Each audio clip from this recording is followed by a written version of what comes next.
Hello there, coming at you today with another video on things that I used to believe when I first started personal training. And I want you to pay careful attention to what I'm about to say, because what I'm about to say can easily be misconstrued. But I used to believe that exercise form when you're doing exercises was a lot more important than I think it really is. Am I saying that exercise form is not important?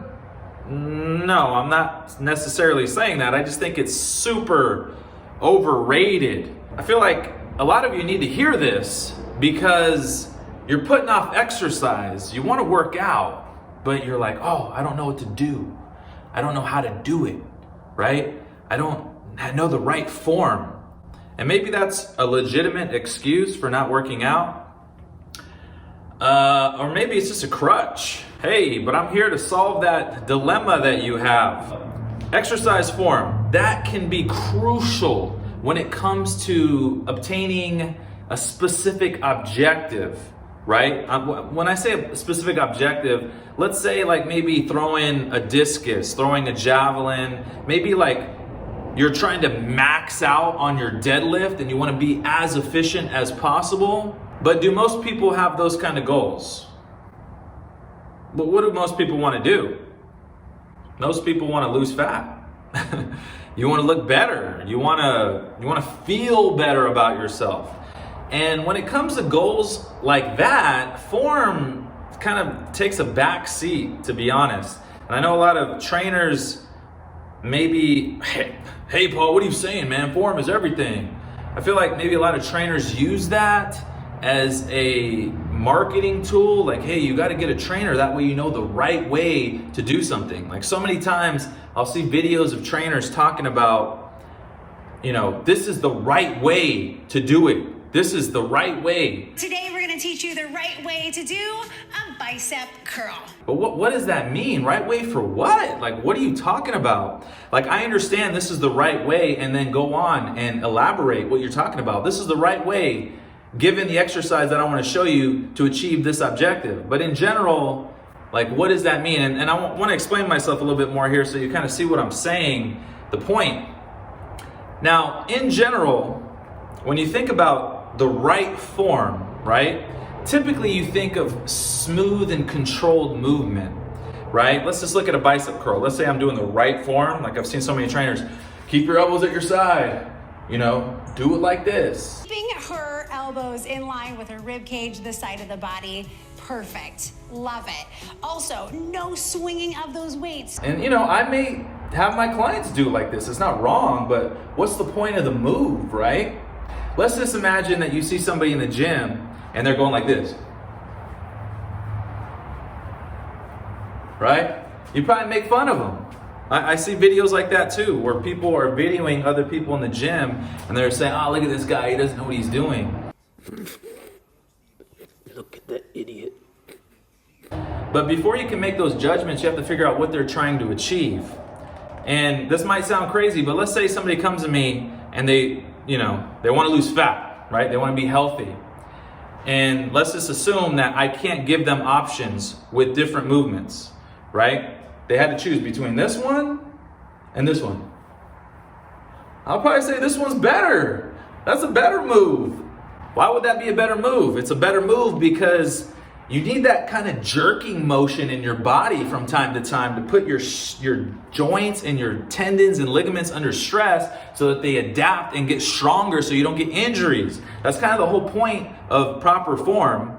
Now I'm going to contradict myself here because let's say, you don't, that's another thing. Form becomes more and more important as you go up in weight, as you start getting near your max load. But are most people maxing out? Are most people maxing out on deadlift or bench press or bicep curls? No, they probably have 10 pounds, 15 pounds, 20 pounds, right? So in general, if you're moving like this, it's not a big deal.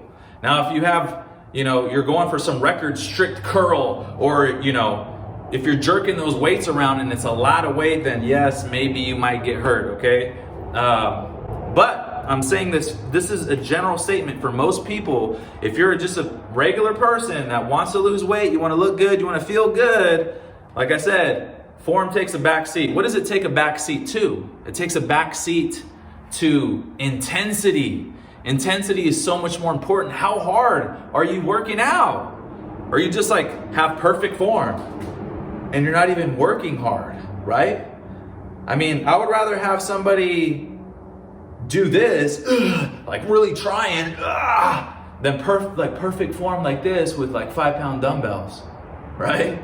You know, I'm not knocking 5-pound dumbbells. I'm just saying, like, maybe I should say a weight that's too light for you, right? So form takes a backseat to intensity. It takes a backseat to volume. How much are you working out? That's more important. How long are your workouts? How intense are your workouts over time? Versus just having one good little workout with perfect form that you think is perfect form. No. I mean, one of my clients, actually this has happened all the time. People don't know what they're doing, right? I talked to one of my clients recently and he didn't know what he was doing, but he was getting results. He was just like, yeah, I go like this and then I do this and then I go, program design out the window, form out the window. But hey, he had the intensity and he was working out consistently. I want to give you another important reason why I think form, when you focus on it too much in a specific regard, it can actually be a bad thing. Your body has motor enneagrams, right? They're patterns. So a way I like to describe it is if you do this, right? That's easy. Pa! You do it easy, right? Now do the other way. Feels a little weird. Why does that feel weird? It feels weird because your brain has that pattern already built into your nervous system. It's kind of hardwired there in a way. Now, if you're always, let's say, I'm just using a curl as an example, but you could use it with anything. But let's say you do curls like this. And that may be good because it puts the stress on the bicep, right? Let's just say that's all you care about. You don't care about joint health. You don't care about your tendons. You don't care about, the cardiovascular response that's going to come from other movements. You just want to hit that muscle and that's all you care about. Then okay, that might be a better form. But let's just say that this is all you do, right? Now, do you move like this in the real world? You don't move like that.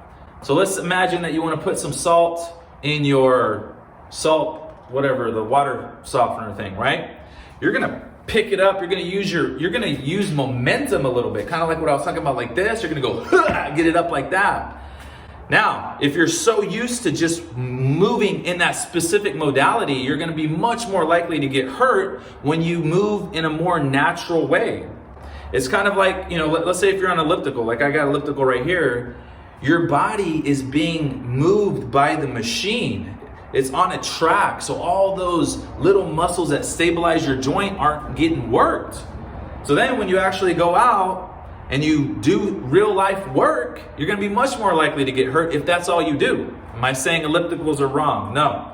I hope you kind of see where I'm going with this. It depends on what you're trying to do. But in general, I'll finish it up with this. You're trying to lose weight, trying to lose fat, you're just a general person, you don't care about max lifts, then hey, don't worry about form too much. Just make sure you work out hard, and make sure you work out frequently. You gotta have enough volume. That's it for the video, guys. God bless you all. Peace.